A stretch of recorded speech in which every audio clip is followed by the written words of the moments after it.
eu queria aproveitar essa oportunidade. Eu acho que nós vamos ter que nos preparar muito para o debate desse ano, né? Porque, como nós recebemos o governo, que, na minha opinião, a gente explorou pouco a situação que o presidente Lula herdou o governo em 2023. E tem hoje em dia, antigamente, quando você falava um número oficial, ele não era contestado. O número do IBGE, a inflação, o desemprego, ninguém contestava. E hoje tem uma disputa de narrativa até sobre fatos. Sobre os fatos mais ordinários da vida comum, existe uma disputa de narrativa para saber onde é que ele se insere. Ele se insere na minha visão de mundo, ele é verdadeiro. Se ele conflita com a minha visão de mundo, ele é falso. Então, virou uma coisa complexa demais a comunicação social do governo. E nós não tiramos proveito de explicar o que nós herdamos do governo anterior. Porque se se falava de maquiagem contábil, o que aconteceu de 2022 para 2023 é uma espécie de estupro das contas públicas. Uma coisa alucinada que aconteceu. E aí, qual é a narrativa da oposição? Nós entregamos, em 2022, um superávit primário. E o governo Lula inaugurou uma fase de enormes déficits primários que estão acabando com as finanças do país. Essa é a narrativa. E é muito difícil explicar, né, para as pessoas o que aconteceu em 2022 e o que aconteceu em 2023.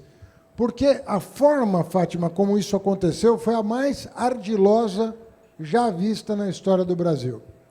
Em 2022, depois de 7 anos de arroxo do funcionalismo, do salário mínimo, da tabela do imposto de renda, dos programas sociais, do desmonte da farmácia popular, do Minha Casa Minha Vida, do SUS, e assim sucessivamente, eles venderam a Eletrobras, venderam as subsidiárias da Petrobras, distribuíram como dividendos o lucro da alienação, e eles compuseram uma narrativa de que as contas públicas estavam em ordem.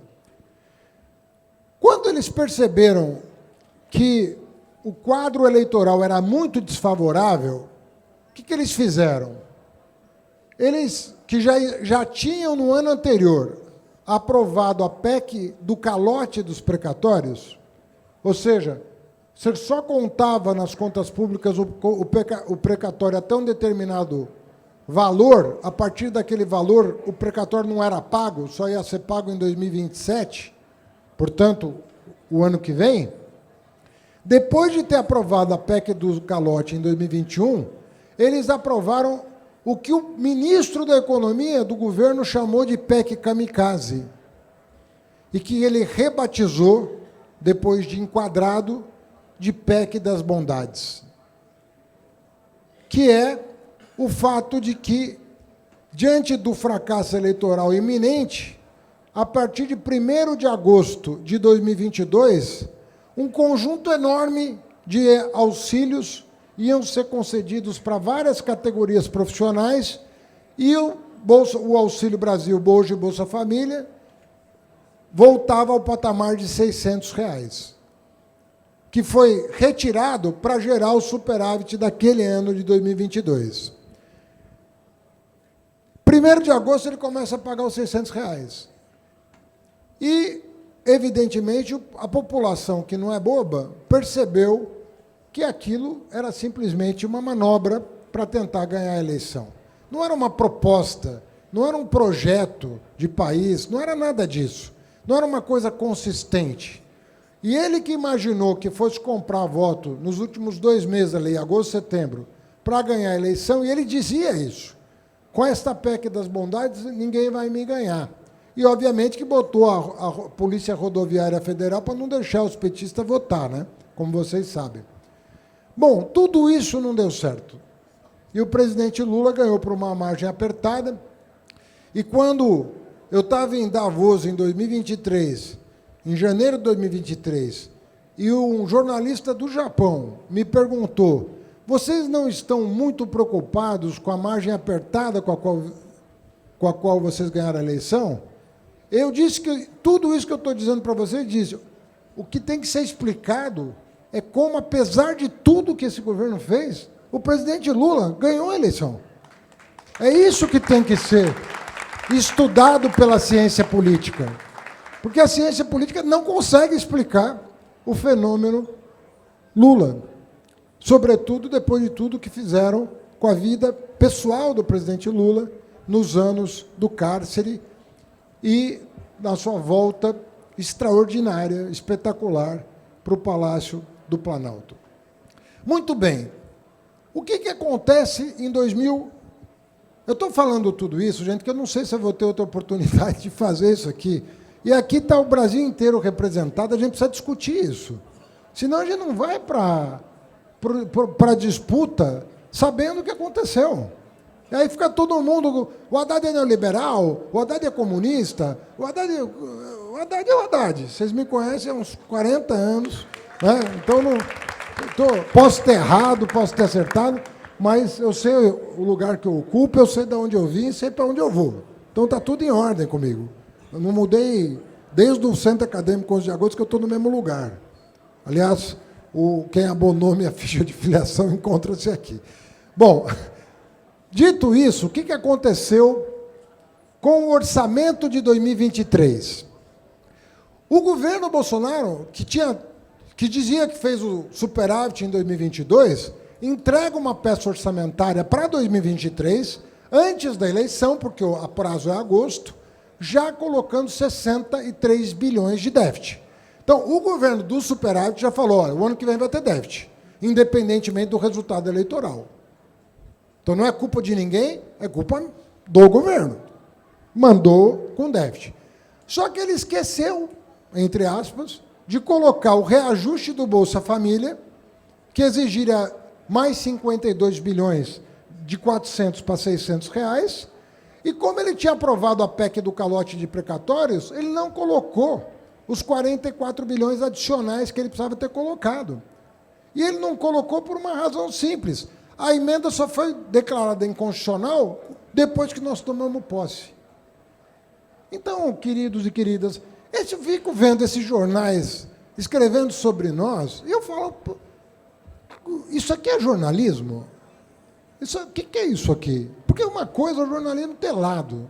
Eu não sou contra o jornal ser de uma visão ou outra, mas se ele se diz um jornal, ele tem que ter algum compromisso com o fato. E aí, no editorial, ele faz o que ele quiser com o assunto.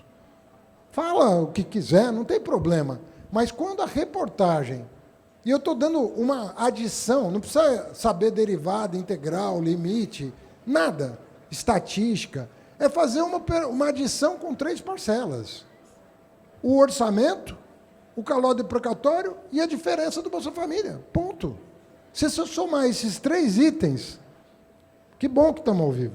Aí a turma já reproduz o que eu estou falando. Se você somar essas 3 parcelas, você tem um déficit herdado do governo anterior de 1,6% do PIB. Fora tudo. Fora todo o resto. Eu estou falando de 3 parcelas só porque são as mais significativas.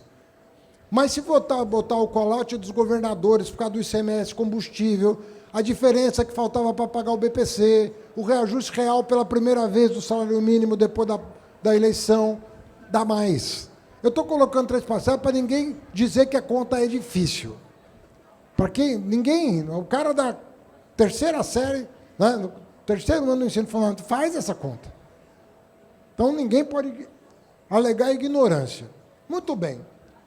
Qual que era o nosso desafio? Quanto é que deu a soma mesmo? Essas 3 parcelas, se você somar, você soma aí, 63 mais 52 mais 44. Dá uns 160 bilhões aproximadamente, e isso aí era o déficit que nós herdamos. Dá 1,6% do PIB da época. Tá? Muito bem. Olha o que acontece. O presidente Lula tinha dito o seguinte na campanha: nós temos que botar o pobre no orçamento e o rico no imposto de renda. Eu fui para o Egito com ele, onde ele me convidou para ser ministro da Fazenda, depois que eu tinha participado da campanha para governador do Estado de São Paulo. Muito bem, está com foco no governo do Estado de São Paulo. Eu, logo depois da eleição, comecei a estudar as coisas, porque eu falei, pô, se o Lula me convocar para alguma posição, vou ver o que está acontecendo no governo federal, que eu acompanho há muitas décadas por força da nossa militância no Partido dos Trabalhadores. E eu falei, como é que nós vamos equacionar isso aqui? Como é que a gente vai resolver isso aqui? O cara joga 160 bi no nosso colo. O funcionalismo está sem reajuste 7 anos. Tabela de imposto de renda sem reajuste 7 anos. O salário mínimo sem reajuste real 7 anos. Os programas sociais todos decompostos. Não tem nada. Como é que nós vamos equacionar isso? Qual era a expectativa deles? Eles não vão conseguir gerenciar isso aqui. Eles não vão conseguir sair dessa armadilha que nós colocamos para ele. Então, nós vamos tentar ganhar a eleição. Se não der a eleição, ele não toma posse. Se ele tomar posse, a gente vai destruir o governo dele e a gente vai voltar. É aquela coisa dos anos 50. Não pode ganhar, se ganhar não pode tomar posse, se ganhar, tomar posse não pode governar. Esse era o lema dos anos 50, quando o Juscelino era candidato. Quando o Jango era por causa da renúncia do Jânio, não fizeram o parlamentarismo para ele não tomar posse, depois teve plebiscito em 63, ele tomou posse. É sempre assim. Quando alguém alinhado com as forças populares vai chegar, é esse o discurso. Não pode chegar, se chegar não vai governar e tudo mais. Muito bem. Pô, fizemos conta, nós começamos a reunir as pessoas e nós começamos a quebrar a cabeça. E eu falei para o presidente, olha, nós estava se conversando sobre a tal PEC da transição. A PEC da transição, que falam que é um... Guimarães está aqui. Fala assim, a PEC da gastança do Lula. A PEC da transição era necessária pelo seguinte, o governo não ia conseguir chegar no final do primeiro ano de governo. Eu estou falando porque eu discuti a situação fiscal com o André Lara Rezende, com o Pércio Arida, com o Nelson Barbosa, com o Guilherme Melo, que faziam a transição, e era inequívoco que nós não tínhamos orçamento para terminar o ano de 23, se aquele orçamento encaminhado fosse aprovado. Isso sem considerar que o Supremo não tinha julgado ainda a inconstitucionalidade do calote. Então, o Gilmar Mendes, não sabendo o que fazer, vendo aquela... Deu a liminar para colocar mais 52 bilhões no Bolsa Família, mas aqueles 52 bilhões não eram suficientes para cobrir o ano de 23. Eu falei, pô, o governo não vai chegar no final do primeiro ano e eu vou ser o ministro da Fazenda? Eu falei, porra, alguém tem que me ajudar aqui, porque a começar a trabalhar. A começar. Aí, eu, Guimarães, Wagner, nos reunimos e falei, gente, eu até lembro de uma frase, Zé, que eu falei na casa do Arthur Lira, que eu tinha acabado de conhecer naquele dia. Eu falei, nós não estamos discutindo quem vai ganhar o campeonato. Nós estamos discutindo se vai ter campeonato. Isso aqui, essa peça orçamentária é uma ficção. É uma loucura o que foi encaminhado para cá. Ou a gente toma uma providência, ou esse país fecha em junho. Tem um shutdown em junho. E nós não vamos saber o que fazer, porque o teto de gasto está na Constituição. Aí o que nós fizemos? Colocamos o dinheiro na PEC da transição e colocamos um dispositivo desconstitucionalizando o teto de gasto, que teria vigência apenas até aprovar uma lei complementar que veio a ser o arcabouço fiscal, que foi fruto de um acordo com o Congresso Nacional. Eu vejo muitas pessoas legitimamente questionar, não estou dizendo que podemos discutir, mas foi o possível acordo para você superar o teto de gasto, que já estava com chaminés em todo canto, né? Estava com furo de todo jeito, aquilo já tinha sido desmoralizado, e a gente substituiu com um Congresso onde a gente tem se tanto 30% dos votos seguros, e a gente tinha que ter uma votação expressiva, até porque era uma lei complementar, quórum qualificado.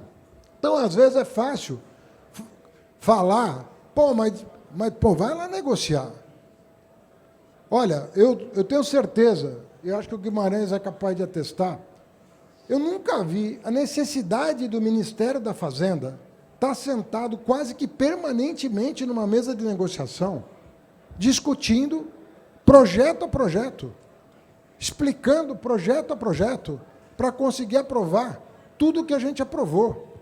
Gente, a gente aprovou tributação de offshore, fundo familiar fechado, dividendo, que desde 95 não é tributado.